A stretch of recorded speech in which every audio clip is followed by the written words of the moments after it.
여러분의 지성을 더 아름답게 채워줄 명화 이야기. 안녕하세요, 미나 애플파이 엄미나입니다.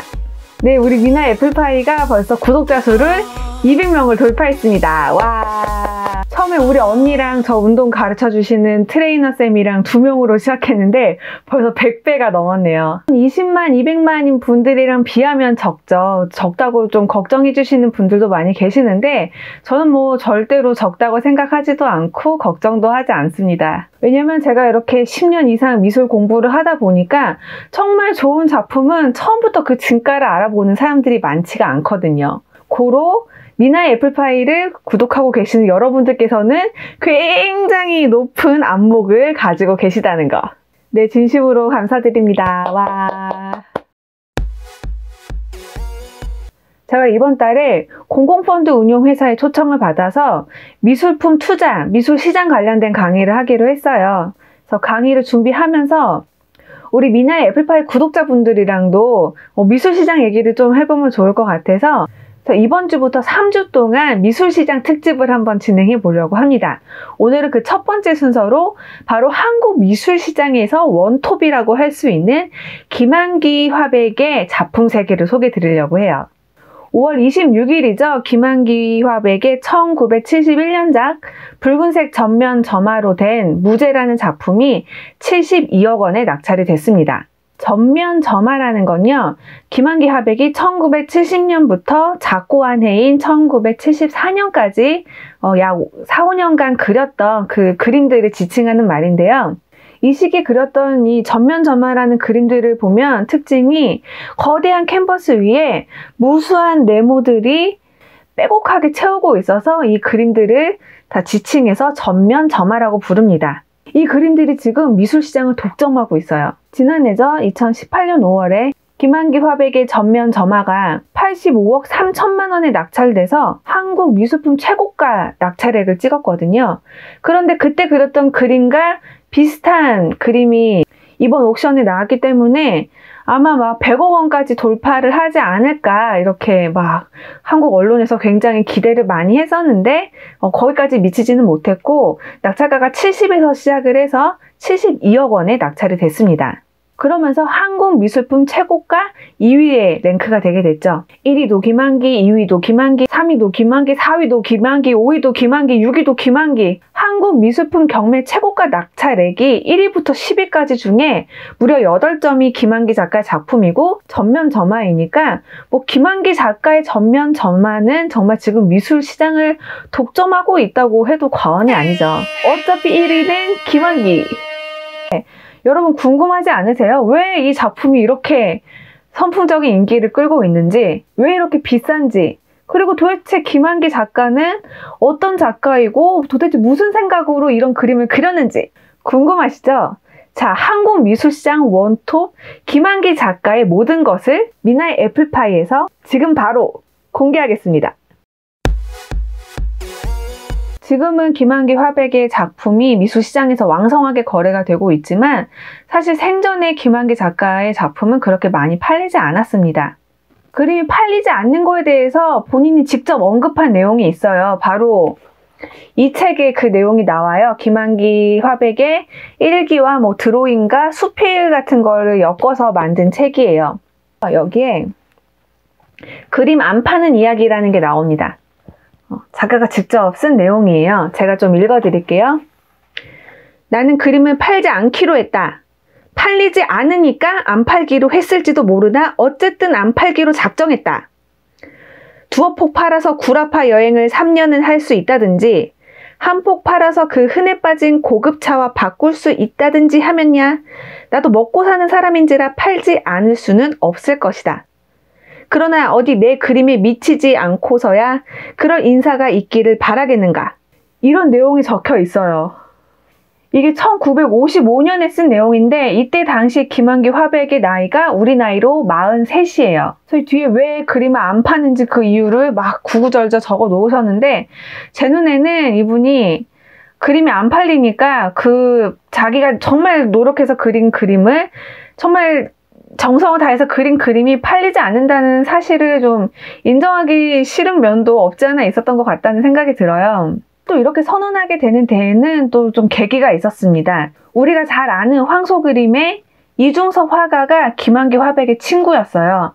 그리고 이중섭 화가가 전시회를 굉장히 성공적으로 개최를 해서 그림을 20점이나 팔았는데 세상에 그림값을 하나도 받지 못했던 거예요. 그러니까 친한 친구가 그렇게 사기당하는 걸 보면서 한국 미술계에 굉장히 커다란 회의를 느끼고 불신을 갖게 됩니다. 그러니까 순수한 예술가들을 무시하는 그 풍조에 이 김한기 화백이 화가 치밀어 올랐던 거죠. 그리고 그 다음해에는 자신의 가능성을 좀 실험해보고 또 한국의 미를 세계에 전파하겠다는 그런 큰 포부를 갖고 굉장히 오랫동안 동경해 오던 파리로 떠납니다. 그래서 돈을 벌었느냐? 아니요, 이때도 그림을 팔지 못했어요. 파리로 떠날 때 재산이라고는 성북동에 있는 자택 하나가 달랑 하나 있었는데 그거 팔아서 파리 진출 자금을 마련했던 거거든요. 근데 3년 동안 그 돈 다 까먹고 그림도 팔지 못하고 빈털터리로 돌아왔습니다. 김화백님, 도대체 돈은 언제 보실 건가요? 김한기 화백이 사실은 금수저로 태어났습니다. 목포에서 소작하는 부잣집 아들이었는데 아버지가 돌아가신 후에 아버지 재산을 정리하다 보니까 이 소작인들의 땅 문서들이 막 나온 거예요. 그래서 이 김한기 화백이 얼마나 선한 분이냐면은 그걸 보고는 충격받은 거예요. 아, 이렇게 가난한 사람들을 착취해서 우리 집이 부자가 됐구나. 그래가지고 그 땅 문서를 다 주인을 돌려줬어요. 김한기 작가가 광복 후에는 서울대 교수로, 그리고 6.25 전쟁 이후에는 홍익대학교 교수로도 재직을 해서 안정적인 수입이 있었는데 백자랑 그 고가구 수집하는 취미가 있었어요. 거기에 돈을 너무 많이 써가지고 형편이 많이 좋지가 않았습니다.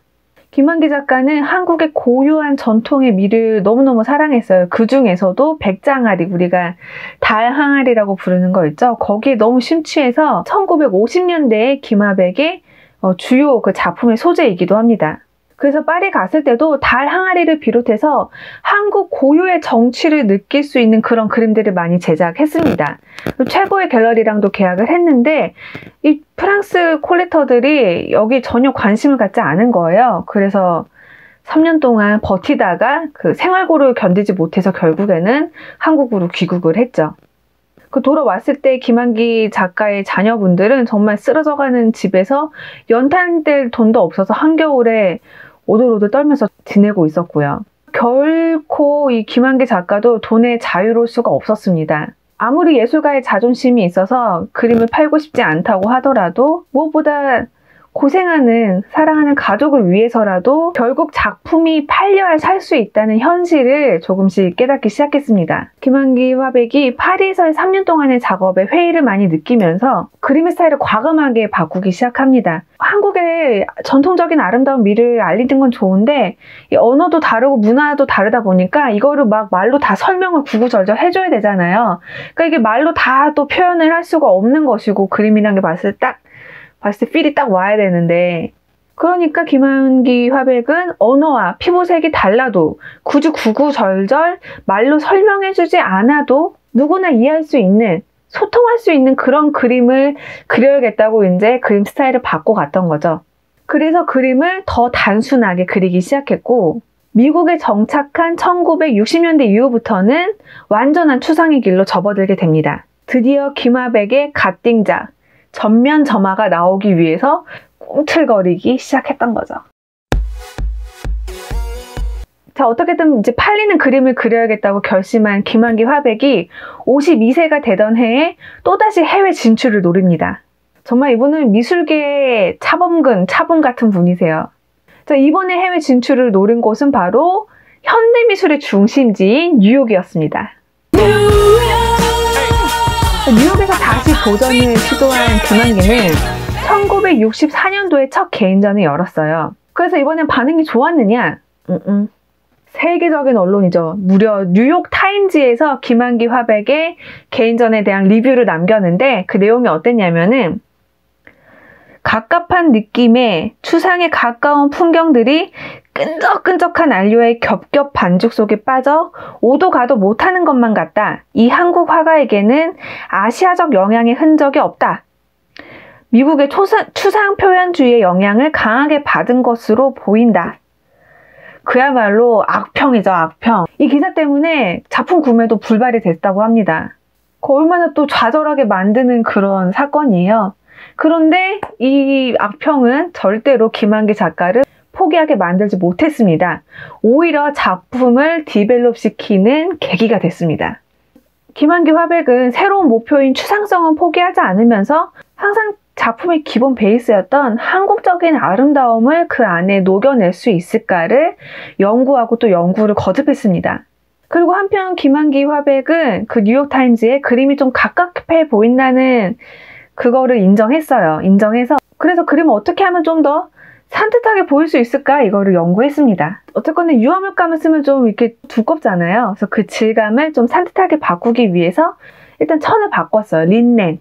린넨 같은 얇은 천을 사용해 보니까 그 위에 유화물감을 사용해도 마치 한국의 수묵화처럼 맑은 느낌이 나는 거예요. 그리고 마침내 1970년에 이르러서야 전면 점화의 초석이라고 할 수 있는 어디서 무엇이 되어 다시 만나랴가 탄생했습니다. 한국의 정체성을 잃지 않으면서도 세계적인 수준에 맞출 수 있는 작품이 드디어 탄생을 하게 된 거죠. 그 무라카미 다카시랑 성공 법칙이 같아요. 자기 나라만이 가지고 있는 고유한 정체성을 지키면서 세계 미술사의 흐름에 그 기준에 맞는 작품 그 두 개가 이렇게 딱 맞아 떨어졌을 때 딱 포텐이 터지는 거죠. 전면 점화가 탄생과 동시에 아주 폭발적인 반응을 일으켰습니다. 1971년도에는 맨하튼에 있는 인류 갤러리인 포앤덱스터 갤러리랑 계약을 맺으면서 개인전을 열었고 그 전시를 본 뉴욕타임스가 또 기사를 실었어요. 7년 전과는 완전히 다른 기사를 냈는데 어떤 내용이었냐면 불규칙한 둥그스름한 점들을 둘러싼 조그만 사각형들을 다루는 그만의 독창성은 무궁무진한 것 같다. 완전히 대박 호평이었습니다. 어디서 무엇이 되어 다시 만나랴를 시작으로 1974년 작고할 때까지 김한기 작가가 많은 전면 점화를 남겼습니다. 그러니까 지금 미술시장을 장악한 전면 점화라는 것이 김한기 화백의 그 40년 넘는 미술 인생 중에서 한 4, 5년밖에 되지 않는 시기에 그려진 그림이에요. 김화백이 만약에 이 전면 점화를 10년, 20년 더 일찍 그릴 수 있었다면 이렇게 폭발적으로 크게 성공할 수 있었을까요?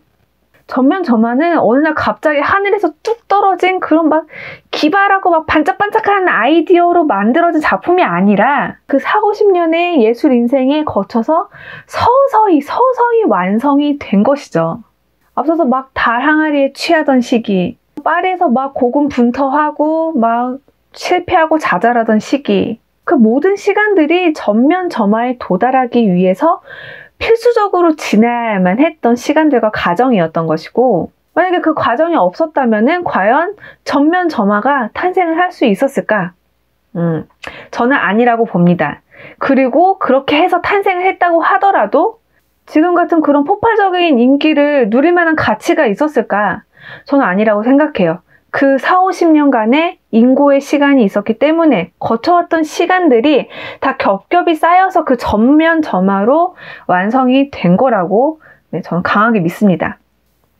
압류.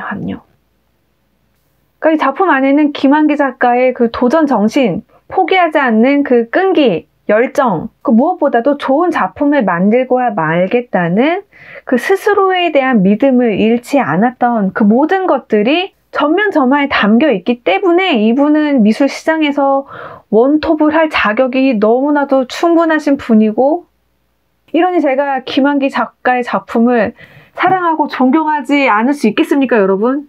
자, 우리 미나의 애플파이 구독자 여러분들께서도 김한기 화백의 그 좋은 에너지를 작품을 통해서 많이 얻으셨길 바라면서 오늘 영상은 여기서 마무리하도록 하겠습니다. 그리고 좀 예고를 좀 드리고 싶은데요. 제가 지금 월요일마다 영상을 올리고 있는데 6월, 7월 달에는 한 개씩 더 올릴까 지금 계획 중이에요. 여름방학을 앞두고 있어서 유럽미술관 오디오 가이드 시리즈를 이제 방학 때마다 한번 만들어 보려고 합니다.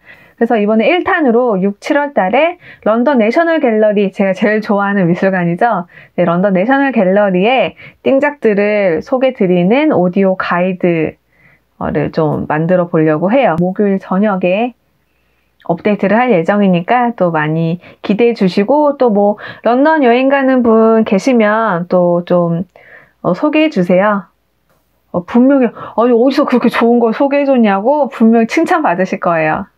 네, 오늘 영상 마음에 드셨다면 좋아요를, 아직 구독 중이 아니시라면 구독을, 구독 중이시라면 알람이 켜져 있는지 확인해 주시고요. 네, 끝까지 시청해 주셔서 감사드립니다. 저는 여기서 인사드리고 다음 영상에서 뵙겠습니다. 안녕.